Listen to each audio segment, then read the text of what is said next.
I was reading a story yesterday. I had to check with somebody on this today. I eat 51 bananas a day, a self-proclaimed diet guru says. She says her toned physique is due to mountains of fruit. Really? Is that good for you? We asked that question of Dr. Edelman this morning. Dr. Edelman, great to have you on the Gary Sutton Show. Good morning to you. Hi, good morning to you. Well, I read this story yesterday. I went, really? 51 bananas a day? Are you kidding me? How good is this for you? I mean, I saw the picture of the person. I mean, she looked great. But I'm wondering, A, how she's not crawling the walls, but B, you know, and I know she said that's not the only thing she eats during the course of the day, but 51 bananas a day, is that not a little extreme?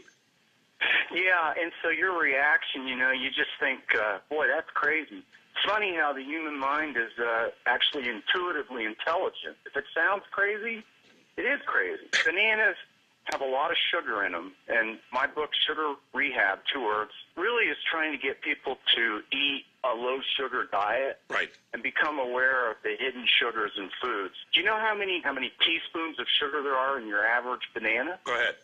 Oh, it's about 5 or 6 teaspoons.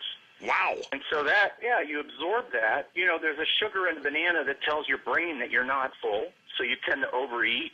There's another sugar in a banana that causes your pancreas to make insulin, the same hormone that diabetics have to have. Right. Too much insulin is unhealthy. It leads to cardiovascular disease, and there's an association with cancer. So eating a diet with 51 bananas is just not a sustainable, healthy, sane way to approach your life. Now, this lady is known as Freely the Banana Girl. She advocates an extreme, low-processed, low-fat, high-carb, raw vegan diet. Talk a little bit about that and how that kind of either runs in contrast to what you're talking about. You've already mentioned about the sugar in all those bananas, but what about some of the other parts of that, too? And anytime someone says extreme, my antennas go up a little bit. Great, and I hope all your viewers' antennas go up and probably don't want to listen to it if it's extreme. My thoughts on it are there's a danger in our modern society with YouTube and all this internet that anybody can call themselves a guru or an expert. I'm advocating, please don't listen to them. And secondly, with regard to some of the diet, you mentioned high carbohydrate. Right. Every clinical trial, and there's been about 30 or 40 really well-conducted trials, have shown that high carbohydrate diets tend to cause increased cardiovascular risk markers like higher cholesterol, higher body weight, higher triglycerides. Right. And the lower carbohydrate diets and the higher protein, higher fat diets, lower carb diets, in these clinical trials, remember this is scientific data, cause lowering of all of those cardiovasculars.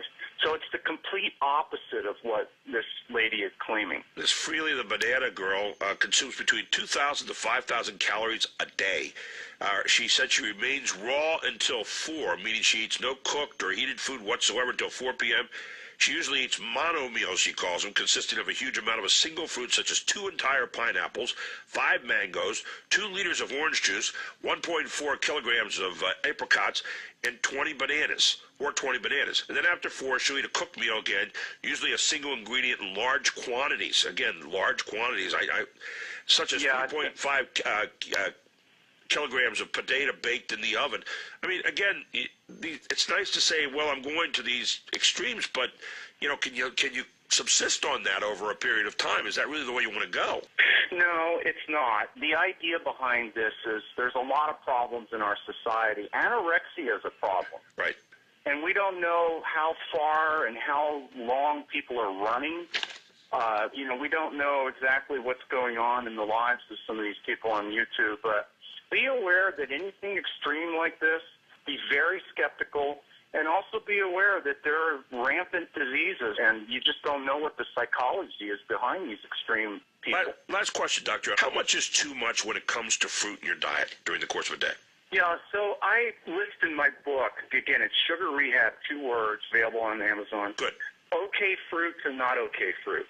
Any berries really fit into the okay list, and things like bananas and grapes would be on the not okay list.